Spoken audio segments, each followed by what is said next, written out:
Welcome to Tea with Tanya. I'm your host, Tanya Ambrose, an average millennial navigating life as a maternal health professional, nonprofit founder, and grad student. Join me in the tea tasting room where we spill the tea on finding balance and promoting positive living while doing it all. All right. Hey, friend. Welcome back to another episode of Tea with Tanya, where health, wellness, and empowerment intersect. I'm your host, Tanya, and today, we have a very exciting episode lined up for you, one that is close to my heart. I have a beautiful woman sitting in front of me virtually. Guys, you might be able to see her. She claims she's been talking all week, so her voice is a little bit raspy, but she looks so beautiful. And I'm just so happy that she is here in the tea tasting room today. We're going to be talking about turning inspiration into impact and how you can bring purpose into your daily life while finding ways to get involved in your community. Now, Justice, here in the tea tasting room, we call ourselves very nosy. We like all the tea. Give us all the tea about yourself. Don't leave anything out, because if you do, I'm going to follow, because I did my research. So if you leave anything out, I'm going to make sure I pull it up for you. But nevertheless, guys, this is Justice. And before we get into it, let me tell you how I met her. Because in my head, she's my bestie. I have a sister by the name of Chloe, and for a while she keeps talking about this person who's Justice. I'm like, who's Justice? Justice. I'm like, okay. We went to Antigua for our Grow the Flow event and also to attend the SIDS Smart Island Developing States conference. And she's like, oh yeah, I have to meet Justice. She's here. I'm like, really? Because again, I'm thinking this person is a fictional person, because I know we can be crazy in our family, you know? And went to the conference, and I was able to meet Justice. And right before, she was about to give a speech as well, a beautiful speech presentation. And since then, we followed each other. I've been gassing her up. She gasses me up because, again, I like to see young people doing great things, especially, coming from the Caribbean. And the things that are happening in today's society, it's going to take our voice to bring about the change, because clearly it wasn't happening with the older people for some reason. So it's our time now. So I told her, I think the first time we met, I said, I need to have you on the podcast. And she's like, yeah, let's make it happen. I was like, girl, don't strip me with a good time now, because if somebody says yes, I am going to follow through. But I also had to make sure it made sense. So this is our first guest for this new season. So Justice, I am happy to have you here in the tea tasting room. Tanya, I am super, super, super honored. I've never gotten an introduction as special as that. So thank you. I'm just really, honestly, beyond thrilled to be here as part of this community. So can't wait to dive in and spill the tea. Tell us about yourself. Give us all the tea. Where you're from, who you are, what you do, and then we'll dive into everything else. Sure. Okay, so my name is Justice.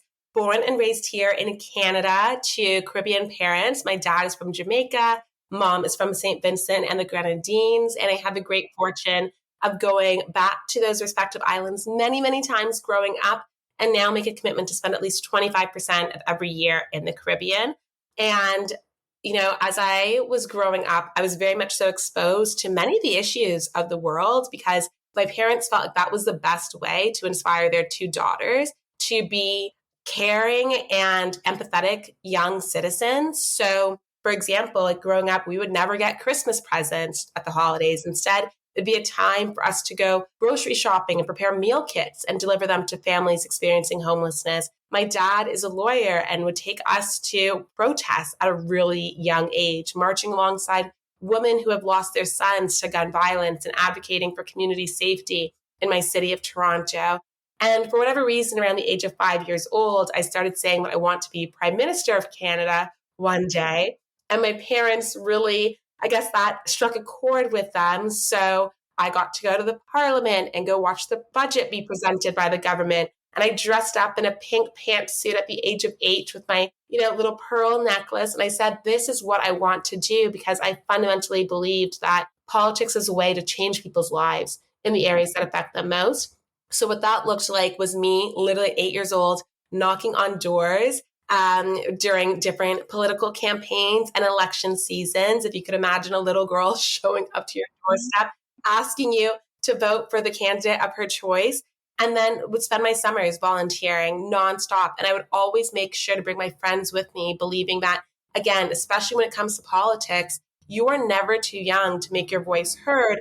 And there are issues that are being decided on our behalf. And it's our duty to make sure that even if we can't vote, we can still influence outcomes that affect our futures. So that was really my childhood, very nerdy, very politically engaged, and then decided to go off to France for 2 years as part of a dual degree program with Sciences Po Paris, studying law, and then Columbia University in New York for 2 years. So it was a dual degree program, political science and law over the course of 4 years. Graduated from Columbia valedictorian, and then began my career at McKinsey and Company in management consulting, which was like wild, honestly, being 21 and advising all of these corporate leaders and bureaucrats as well for my public sector clients around how to drive change in their organizations. But ultimately, with the murder of George Floyd, everything kind of shifted for me, as it did for so many people. And I asked myself as a young activist, what had happened and how I was spending, 16-hour days so focused on the work at hand, but not really looking at the bigger picture.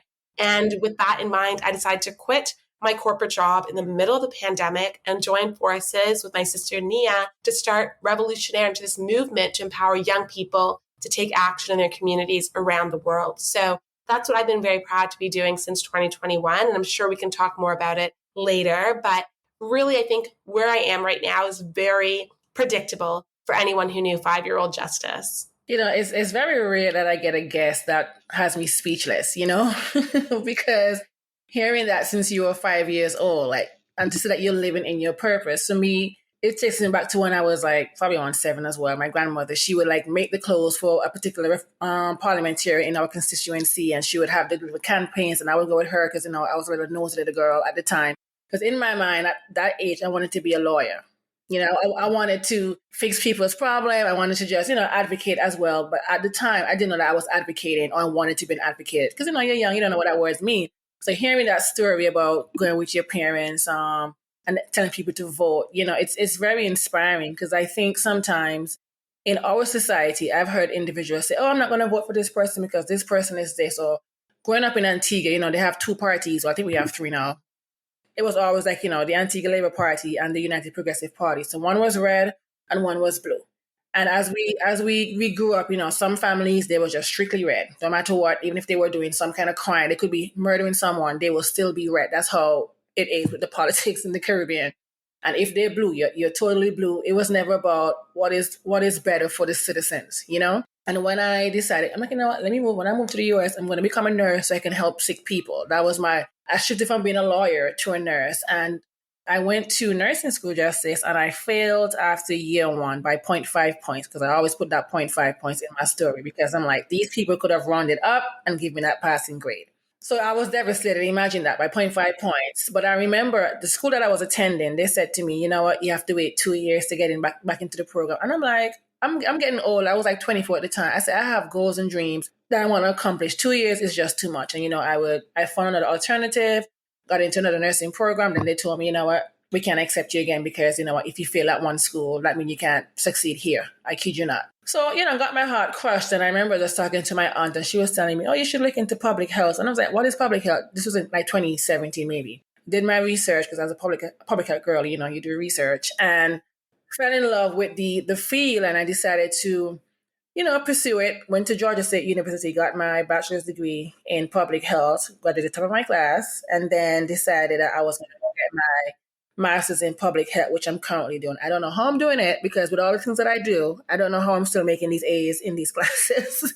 I'm an overachiever, but I'm saying a lot to say, sometimes our journey to where we are in life, or our journey to our purpose is often very different. It's not linear. For me, you cannot tell me I was not going to be a family nurse practitioner. Even sometimes I still toy with the idea of doing that. But then I realized that what I'm doing now, I feel like I found my purpose. I'm still helping people. I'm still advocating, but not in a clinical setting.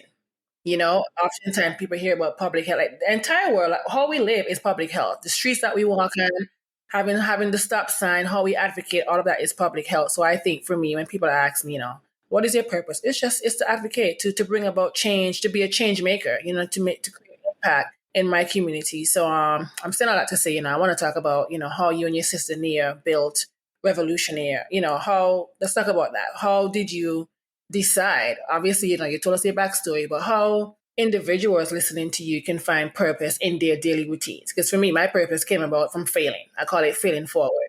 If I didn't have that big obstacle in nursing school, I probably would have ended up in a career and then end up being burnt out, because I wasn't doing what was passionate for me at the time. So what does purpose mean to you, and how do you live by it day by day? It's a great question. And thank you so much for sharing your story. I think it's so funny when you think about this concept of a spark. And Nia and I talk about it a lot, right? That spark of inspiration that ultimately becomes your why, the why you get up in the morning, the why you push through during challenging times, and the why you're ultimately able to actually rise and overcome. And that spark can come from positive experiences, but it can also come from negative experiences, or as you define, failing forward.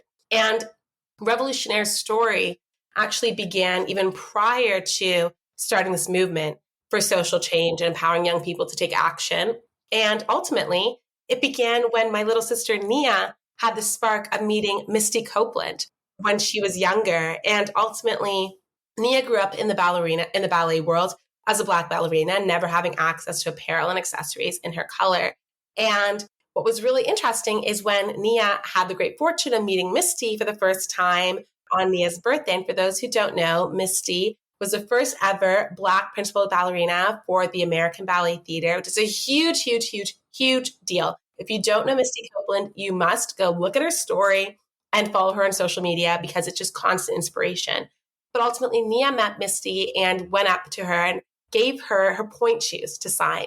And while Misty was meeting this icon, this woman who she looked up to for so long, the dye from Nia's pointe shoes was coming off of Misty's fingers. And Nia was so embarrassed and started apologizing profusely. And Misty said, "It's okay. The same thing happens to me." And in that moment, Nia was like thinking to herself, this is one of the best ballet dancers of all time.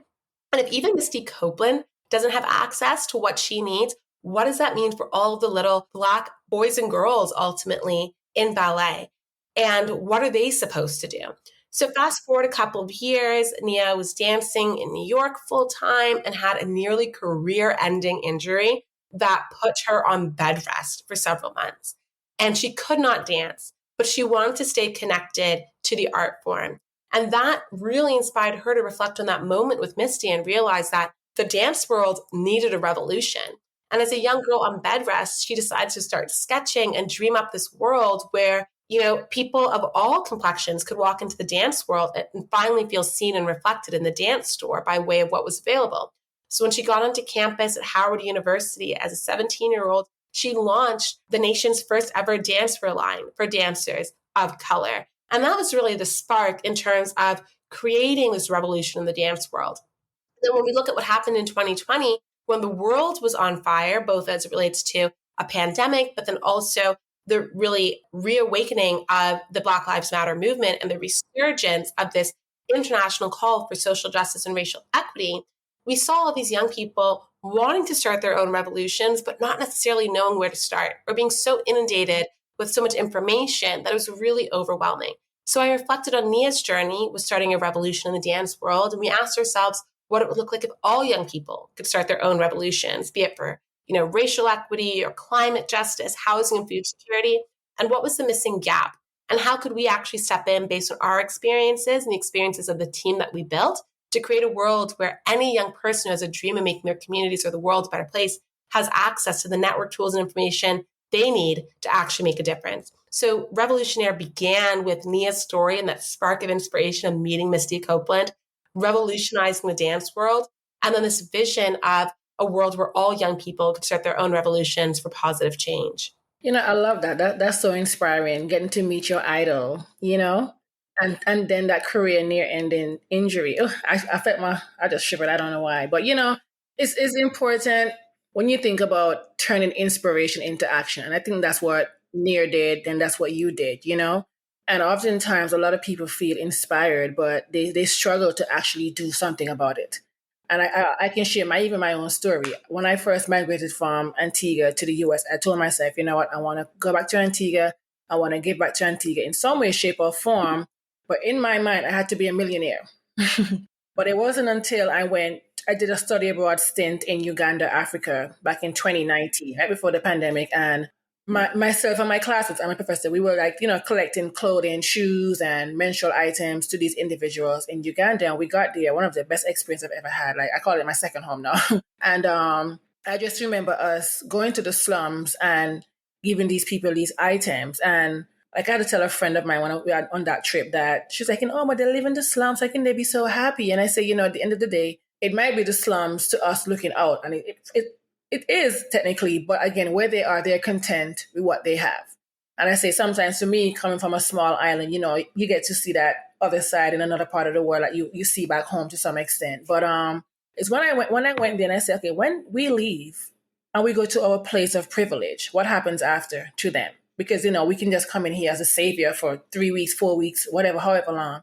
But then when we leave, what happens? And I remember as we were driving out, I saw an individual, like she was just free bleeding on herself. And we were like, that's before free bleeding became a thing. It's a thing now, don't get me wrong. But again, she didn't have the access or the items to use basically to prevent that. And I just remember asking my professor, what happens again when we leave? She's like, well, when I come back next year, we'll do it again. And I said, that's kind of unacceptable to me. Because again, you're telling me that they got to do 12 more periods without, these access to these items. And I remember I came back to the United States. I was like, what? I need to start something like this in Antigua. I need to do my research, see what I can do. Started in Antigua, but my goal essentially is to make my nonprofit global, right? Because again, I have that Uganda perspective and I still keep in contact with these people. Sometimes I even send stuff just so that I can do my part every quarter to them because my heart cannot stop me from doing that, But I think about how that particular trip inspired me instead of me thinking, oh, you have to get to a certain point in your career or you have to make a certain amount of dollars to give back to people. And it's like, no, a little goes a long way. And that's just my mantra in life. A little goes a long way, right? People who are struggling, they're inspired, but then they're struggling to actually do something about it. How did you bridge the gap when it comes to revolutionary and starting revolutionary? I know, that time around that year it happened, but for someone listening that wants to start something or has an idea but don't know how to implement that, how do they go about doing that? Yes, well, it's a great question and something that Nia and I also tackle monthly in our newsletter. So individuals can subscribe at justiceandnia.co online. And, when I think back on that experience, and not to answer every question with a story. We love it here and we need it. We got to have context. We got to have context, Look, the first thing, of course, is being able to recognize your spark. And see that, recognize the fact that it's literally lit something up within you. And when I felt my spark, it was wild because I had, and just for context, a perfect rating at McKinsey. McKinsey already has a 1% acceptance rate for recruiting. And then I was top 1% in the firm. Money was good. Bonus was nice. But I was frankly, really unhappy and overwhelmed by what was going on in the world and thinking how can I just continue to sit here so comfortable by way of, these material things and this external validation of this corporation when there's a real opportunity for me to use even what I've learned here and what I've learned in life to start to make a difference. And as a result, the first thing literally was being courageous enough to recognize my spark was talking to me and I needed to listen and lean into that. And then from there, most people would say tactically, okay, get to researching, really understand what the problem is, understand, especially if you're looking at a startup, what's the market size, et cetera. But for me, a critical point of our growth story was being able to actually build in community. So ultimately, my sister and I built together this deck outlining this vision that we had, but we knew that we didn't just want to conceptualize this movement for Gen Z from our pink sofa in our living room. We immediately made a list of people in our community, our friends, our allies, and our acquaintances, and said, if we were to build this movement, who else do we want to have be a part of it? And that's why on December 23rd, 2020, just 2 days before Christmas, we hopped on a Zoom and joined forces with dozens of young people, asking them to be a part of this journey with us and asked them specifically, reflecting on your unique change-making experiences, what do you wish you had had? What do you wish your younger self had had? And on top of that, what would be the most energizing part of this movement for you to help build? I say all that to say, after you've defined your spark and have an idea or concept of how you want to, turn that spark into action, building with community is super, super important. I'm not building just for the sake of building or, being some sort of leader who just delegates, but actually bringing people in who legitimately are emotionally connected and invested in the idea and the success of the idea, and then also empowered to work on a part of the idea that legitimately energizes them. So for us, it was really, really important to build in community. And that was an essential part, of course, of this movement to ensure that it's not just for a certain type of young person, but really it's for any young person who wants to make a difference. So my biggest lesson in terms of getting your idea off the ground, and there are 10 full steps that we talk about extensively in our newsletter on a month-to-month basis. But really, the biggest lessons I've learned are find your spark, lean into your spark, and then build community around your spark. That's awesome, because I'm sure there were challenges, along the way. And for me, again, here we go with the story, people, but we got to have context. I started Scrub Life Cares back in November of 2020. Because before, I just started getting people, rallying people, hey, we need these products, we need these items to give back to a particular area in Antigua, XYZ, and just to see my fellow public health professionals, rally and come and donate it. I was like, okay, this is something special. Again, still didn't have the concept at the time, And for me now that we have grown to where we are thus far, one of my challenges, if I can be transparent with you, is finding individuals that share the same vision or mission, or at least somewhere close. Like you have a team, but sometimes, to be honest, I can tell that the spark is not there. It's a situation where you're part of a movement or an organization that is doing big things or going places. Let me just, let me hang around here and see what's going on. And I'm sure you guys would have faced challenge, as you say, when it comes to even building your community. So how does one stay motivated when things get tough, even when it feels like, your impact is slow to come? Because I've experienced that before, and I used to beat myself. I'm like, what are we doing? Do I want to quit? I'm not a quitter because I have the vision and the mission. Because once something comes to me in a dream, it has to happen. It may not be 2 years, 1 month, but it is going to happen once I have a dream that's very, very vivid, very clear, So how do you guys even stay motivated when things get tough and when it feels like, impact is slow to come? What kind of words of encouragement do you have for someone like myself or people in general? It's a great question. And the first is that any sustained impact takes time. And that's the type of thing that we should lean into. I remember I was so young, can't even remember how young I was, but I remember this very specific sermon in church where there was a guest pastor that came in and talked about the microwave effect.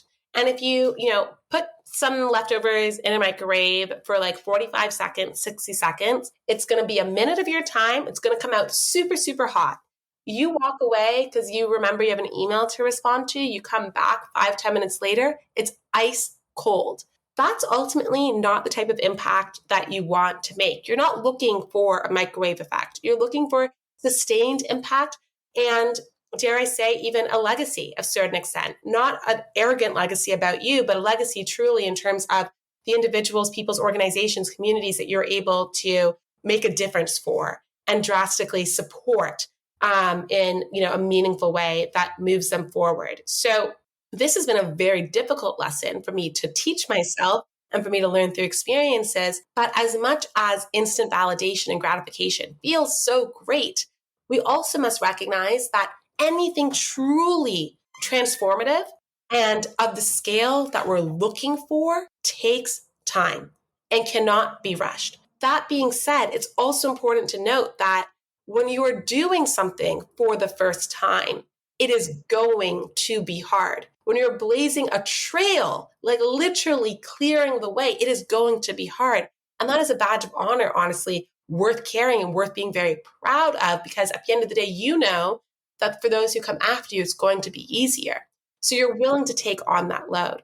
The other thing that I think gets really, really challenging about this work is the role of ego and the fear of failure. Talk about it. Right. And as you've mentioned a few times, you're a perfectionist. I would love to say a recovering perfectionist, but I wouldn't be speaking the truth. I'm working on it, but I'm not there. But one thing that I learned is that too often it's this fear of failing that gets in the way of us actually making progress. And I once heard someone describe it as, look, if you have a dream of making a positive difference, you owe it to your community or the world to try, because your attempt is far better than the risk of that dream just being tucked away in a bedside nightstand. That becomes dangerous, right? Like when you think about all those ideas that are ultimately shelved because people are too scared to fail, how on earth do we actually allow society to move forward? So if you look at it from the perspective of I'm moving away from being scared of embarrassing myself because there's a risk of failure, to I'm stepping into this time in my life where I'm willing to be bold enough to take a risk, recognizing that if all goes well, I've made a difference in someone else's life. And who knows what the potential of that difference looks like. So ultimately, being brave enough to lean in, recognize that this is bigger than you. This is bigger than any potential fear or risk of failure. And you owe it to the communities that you're hoping to serve to at least get started and to push through. I love that. And one of the things that I often tell myself, or even my team, if we're able to serve one person, we're doing our job. Because sometimes it's so easy to want to serve, an entire community or thousands of people. But especially when you're starting out, it's most important that if you serve one person, our job here is not done, but it is something. You know what I mean? And I think one thing that Revolutionary is known for, from what I've seen, is incredible community involvement. You guys, I'm going to be honest, I don't see anybody doing it like how you do it. I don't know. I have not seen anybody, and I follow many different people and people who inspire me, but I'm going to say one thing about you guys are known for that incredible community involvement. So how do you approach engaging with communities, and what advice do you have for listeners who want to start making a difference in their own communities? Yes. Well, first of all, thank you so much for saying that. We pride ourselves on making service fun, engaging, and addictive. And what that looks like is sometimes getting like 150 young people together, bringing a DJ, getting supplies and packing 2,000 meal and hygiene kits, and then distributing them into the community. But for us, one thing that is really, really, really important is just recognizing how much fun things can be when you do them together. And you don't have to be the most popular person on campus to do something with a group of people. Like it literally can be you starting with your local club, for example, or a local organization, or even reaching out to people on Instagram and LinkedIn who are in a similar niche as you, and bringing together 10 people, for example, to come and serve. One of the examples that we saw this summer, actually, after Hurricane Beryl, was Revolutionary joined forces with Deborah Cox to be able to mobilize this movement and get corporations to chip in and support as part of our work with the Global Empowerment Mission and their disaster relief response across Grenada, St. Vincent and the Grenadines, and Jamaica, as well as other affected islands. And so we were doing this corporation mobilization on one hand. We were also encouraging people to shop, a registry link to have needed supplies delivered directly to a warehouse, then be packaged up and distributed to affected communities. And then we also had people go ahead and make donations, monetary. But then what was super cool was we had this organization of young women in Atlanta, Georgia, called the Free to Be Collective, who decided to basically do a community cookout whereby everyone would be encouraged to show up and bring something that represented their home island, rep their island in some way, and then also bring something that they could actually donate to people in those affected communities. And ultimately, it was a super, super fun day. All of these young girls came together. They sold T-shirts even to raise additional funds. And then they filled 2 cars with supplies and had them shipped down to Miami and then shipped over to the Caribbean to be distributed. And that was super, super fun and a beautiful way to engage your community in kind of an unexpected approach, right? They made a whole event around service, which is what we like to do. And whether that's us getting 150 people in the room or looking at that example of 25, 50 young women, it could, who knows, it could even be 500 volunteers that you're getting out. But honestly, the number doesn't matter. It's choosing to get started, because for us, what's been really cool is how the people who have come to our service events have also been sparked to start their own initiatives locally. And that's really where you start to see the power of a ripple effect and also the power of inspiration. I love that. And I think one of the biggest things we should also be doing is, looking at your local community, because sometimes we tend to look out or look past that. Start by looking at your local community, see what's happening around you. Reach out, as you said, to organizations who are doing the work that you care about, and even attending local events. Because for me, I love to network. Just this one thing about me, and they will tell you, Tanya, she doesn't care where you are, who you are. She's going to network. She's going to tell you about her passion, and what I'm doing, because I think partnerships are just so important. I think when we collaborate, our efforts are oftentimes amplified, if that makes sense. So speaking of partnerships, what has your experience been with building these amazing partnerships in your community? Because like I said, you are doing amazing top tier work. So what has that been like, experiencing building these relationships, these partnerships that can sustain, next year, the year after, not just a one-time thing? Totally. Well, again, thank you so much for saying that. And I'm gonna gas you every time I can. Okay. I want to gas you every time. Okay, so as it relates to partnerships, Revolutionary does a whole ton of partnerships. We really lean into this idea of 1 + 1 = 3. And fundamentally, all of our partnerships must be values aligned. We are not teaming up with any corporation as a box ticking exercise or to make them feel good. It really has to be about how are you actually moving the needle forward on the causes that we're tackling. But taking a step back, I think one thing that's kind of interesting is sometimes people are very reticent to engaging with corporations or even just private sector entities when it comes to doing good. The way that we look at it is if you're aligned from a value standpoint, corporations and private sector more broadly allow us to really scale the impact of our work. So for example, a couple summers ago, we did an Instagram live with these young men from Houston who were talking about how during the pandemic, they were using their family's food stamps to feed people experiencing homelessness. And Nia and I, obviously reflected on that live and thought there has to be a better way.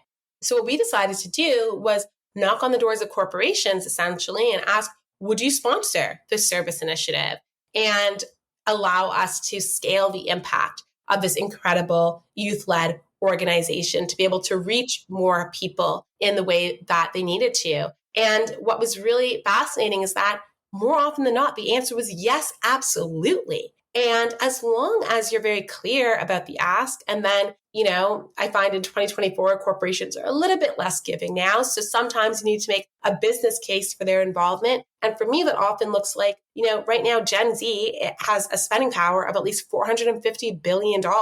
By 2030, that's expected to increase to $2 trillion. And what do we want? We want to support brands that actually commit to and invest in sustainability and equity. Therefore, it's in the best interest of your bottom line to show up for not only Gen Z, but also the causes that we care about. And we've found from our work that, again, brands have been very receptive to that, but also because we provide a real vehicle for them to have lasting community impact and change. And for us, that's important because we want to ensure that we're able to catalyze youth-led ideas and actually get them to be scaled at the level that we dream of. I love that. And as we get ready to wrap up, can you share an example, which you've had throughout this episode, of Revolutionary, a project that you guys started that just took off without any expectations? You just know what, this is what we want to do. We're going to do the research. We're going to get it done. Like one of your most proud projects. I know you're proud of everything, but what started really, really small and has since then exceeded your expectation?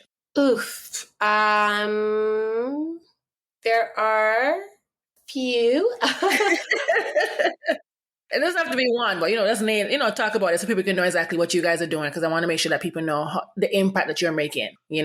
Definitely. I'll share perhaps two different perspectives. One in terms of community, the other in terms of commerce. I've spoken a lot about our different service initiatives, but frankly, 2 weeks before we launched our digital platform for young change makers, there was a volcanic eruption in St. Vincent and the Grenadines, and that was really, really, really devastating. And as I mentioned at the top of the episode, my mom is from St. Vincent and the Grenadines, and obviously I spent a lot of time there. And let me tell you something. I appreciate, again, anyone stepping up and doing something helpful. But one thing I did not like was how many used clothing drives were being organized across the diaspora to send those back home. And it just didn't sit right with me. So ultimately, Nia and I, again, made a list of corporations. We wanted to knock on those doors and figure out how we could mobilize their support here in Canada to support individuals in St. Vincent and the Grenadines. 16,000 people had been affected by the volcanic eruption. And we were able to get, things like power washers and hygiene kits and all of these different things. But what we also did was actually look to one of our first clothing collaborators, Roots, and they supported us by sending down tons of apparel and accessories for people in need with the tags still on. These were brand new t-shirts, shirts, sweatpants, etc., socks, essential items for people who had literally lost everything. Fast forward now to December 2023. Nia and I were doing this give back tour during the Christmas season with Intercaribbean Airways and went to Grenada, Barbados, and St. Vincent, and specifically went to food insecure communities and surprised people at the grocery store with free groceries. We literally would cash them out and then say, surprise, it's on us and Intercaribbean. And one day, a man walked in St. Vincent and the Grenadines into one of the grocery stores, and he was wearing one of those Roots t-shirts. And we just said, hey, I like your t-shirt. He said, thank you so much. An organization from Canada had it sent down after the volcanic eruption, and it meant so much to me to be able to receive it. And literally a small thing, Tanya, super, super small, but it felt incredibly full circle in that moment. And again, a reminder of the work that we do and how, several years later, this was something that had moved this man. And he had no idea, obviously, that Nia and I were behind it, and we weren't about to mention that in that moment. But it was a beautiful exchange that, again, reaffirms the value and the human impact of the work that we're doing. We wouldn't be where we are without these people and these organizations, these corporations, sharing the vision and collaborating with each other. And I like the way in which how you approach these corporations, because it's important. Imagine if other people were doing that, how many people we could help, because they're making their millions, trillions, billions, and sometimes they just need an ask. You know what I mean? You just need someone to ask. And I think Justice, because you got me teary-eyed and whatnot, I can't. You got me teary-eyed by that story, because I'm telling you, because people really be going through stuff in life, and then just to see, the work that you did, just one random day in a grocery store. You know what I mean? So that's just heartwarming to me. But before we go, here in the tea tasting room, I'd like to have something that's called a rapid fire question. You're going to spill the tea. Okay, so you ready? Yes, I'm ready. Okay, I got a few questions here for you. What's one word that describes your approach to life? Bold. Morning person, or are you a night owl? Morning person. You better have been, because I'm a morning person too. By 9 p.m. I'm out. What's a book or podcast that's inspired you recently? It's not even recently, but it's my annual reread, The Alchemist and Meditations by Marcus Aurelius. Those two together are my dynamic duo. Okay, if you could have dinner with any activist, past or present, who would it be? I would love to have dinner with the phenomenal Shirley Chisholm. Yes, love it. What's your go-to self-care routine?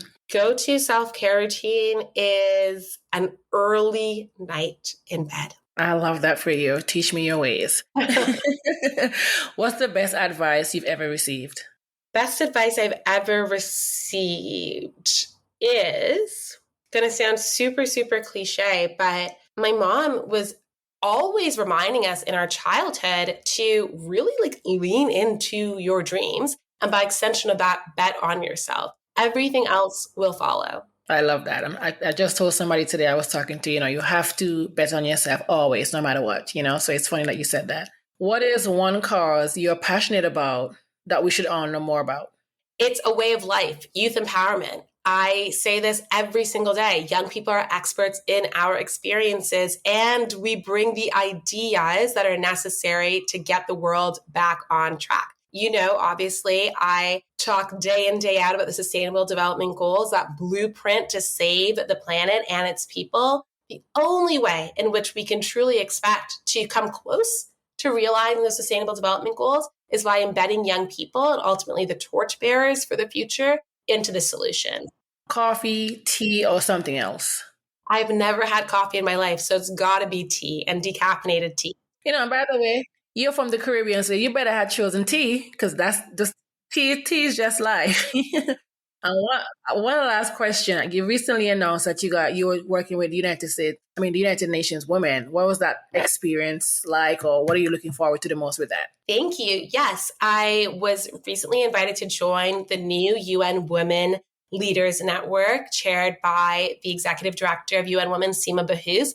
And I was just so over the moon, like honored and frankly very surprised. But essentially, the executive director has convened this network of 100 women leaders from across sectors. There are like several prime ministers and presidents and people who I look up to, like Kimberly Crenshaw and Roxane Gay, all convening together to talk about what's it going to take to advance women's leadership in sectors around the world. So it's a very new development for me, but I'm very excited to get to work alongside these phenomenal women who I've looked up to for so many years.